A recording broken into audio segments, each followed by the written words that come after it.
Do you enjoy working with your hands, being outdoors, and building and repairing things? Well, carpentry might be for you. In this video, we're going to talk about, should you become a carpenter in 2021? We're going to go over salaries, job market, education, and more. And we're going to compare carpenters to many of the other trades. But first, what is a carpenter and what do they do? Carpenters construct, install, and repair structures made of wood and comparable materials. Many are involved in building frameworks such as partitions, joists, wooden stairways, windows, door frames, and hardwood floors. Many also install cabinets, siding, drywall, and insulation. Carpenters need to follow blueprints and building plans in order to meet the demands of their clients. The carpenter workforce is massive, and they are involved in building bridges, schools, office buildings, sheds, and more. Often they are in a team of plumbers, electricians, and other professionals that are focused on building things. One of the advantages of becoming a carpenter in 2021 is the barrier to entry is pretty low. Most carpenters just have a high school diploma, and they learn pretty much everything they need to know on the job through some kind of apprenticeship. Often they might start as some kind of laborer under the mentorship of some experienced carpenter, but over time they get more and more complex tasks. It is not mandatory to have a license or certification to work as a carpenter. Next, what kind of compensation can carpenters expect? According to the Bureau of Labor Statistics, in 2020, the average base salary for a carpenter just working 40 hours a week was $54,200 as a base salary. This was more than auto mechanics, HVAC techs, solar panel installers, and welders. Aircraft mechanics, electricians, and elevator mechanics tend to make a little bit more as far as base salary is concerned. But there is good news for carpenters. For the past 5 years, the wages of carpenters have been growing pretty rapidly. When we go back all the way to the year 2000, the average base salary, assuming 40-hour work weeks for a carpenter, was $35,100. This grew to $54,200 in 2020. When you look at the wage growth from 2000 to 2020, the average yearly wage growth is about $900. But recently, from 2015 to 2020, wage growth has grown to about $1,200 per year. So carpenters are actually seeing, and this might be because housing starts are increasing year over year. This might be due to residential construction, but wages for carpenters have been increasing pretty substantially for the past 5 years. If you were to take the average yearly wage growth for carpenters and plot it into the future, by 2024, the average base salary would be about $58,000 per year, assuming 40-hour work weeks, and around $63,000 in 2030. Another interesting thing about carpenters is you would assume the highest paying places would be in, say, New York City, San Francisco, and I'm sure this is true to a certain extent, but when you look at a by-state basis, the Aloha state, the state of Hawaii, it ended up actually being the highest paying state on average for carpenters in 2020. The average base salary for a carpenter in Hawaii was $80,810.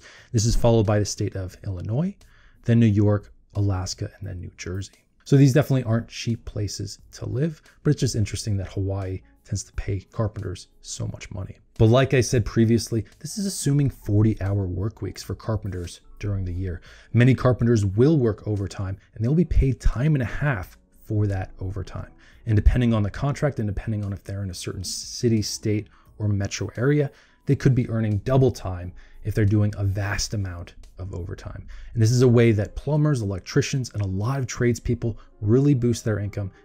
It's through paid overtime. And another huge advantage that carpenters might have over some of the other trades is the percentage of carpenters that are actually self-employed.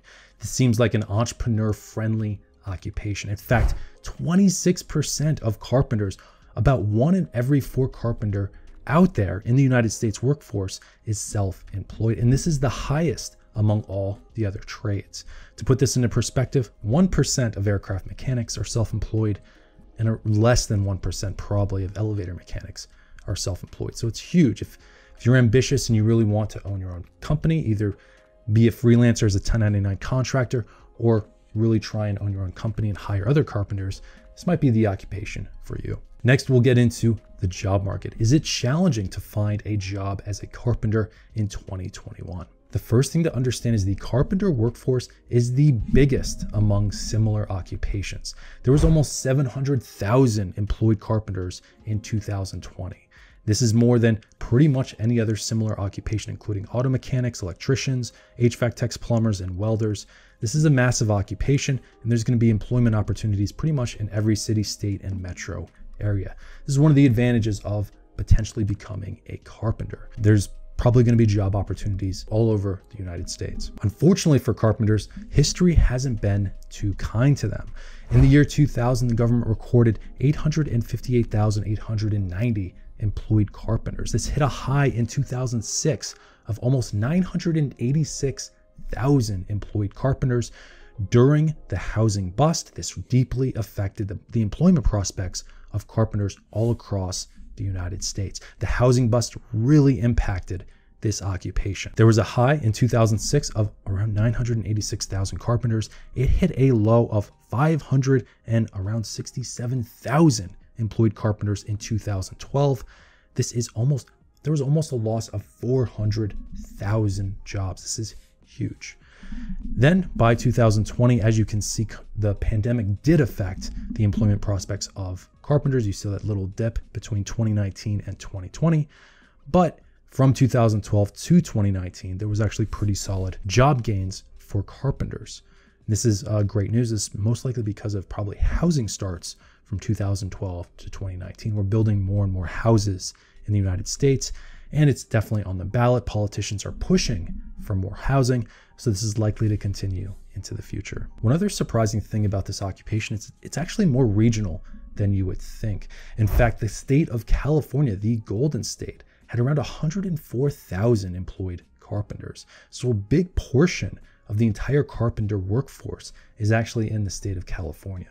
There's definitely lots of employed in Texas and Florida as well, but California really stands out as one of the hot job market for carpenters. Next up, one way to really gauge how competitive this occupation is to look at the different job boards. I usually use Indeed.com, LinkedIn, and Glassdoor.com. We can then search for the number of job postings for a given occupation and then compare it to the number of employed. So on Glassdoor.com, I searched for carpenter in the United States, gave me 12,206 job opportunities. On Indeed.com, about 14,395, and on LinkedIn, 6,361.